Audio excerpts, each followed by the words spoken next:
Hello' everyone, কেনে আছে বাৰু সকলোৱে জনাব দেই। আৰু এয়া মই ৰাতিপুৱা 8:30মান বাজিছে ওলাইছোঁ ৰূপাই ভাস্বতীৰ বাৰ্থডে খাবলৈ বুলি।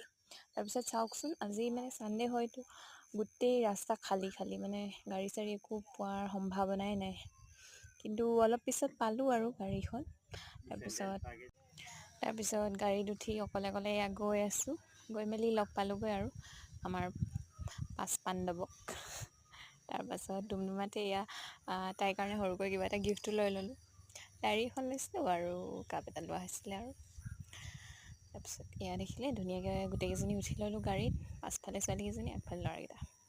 তাৰপিছত গৈ আছোঁ আৰু তাহাঁতক কৈছোঁ গান লগা, গাড়ীত গান শুনি শুনি যাওঁ বোলো। তাৰপিছত মই মানে পূৰা এক্সাইটেড আৰু হাঁহি দেখিছে নাই। আৰু এইফালে এজনী বাইদেউ টোপনিয়াই আছে। আৰু পাছৰখিনি কিন্তু পাছত দেখুৱাম দেই। আজিলৈ আহিছোঁ, বাই বাই।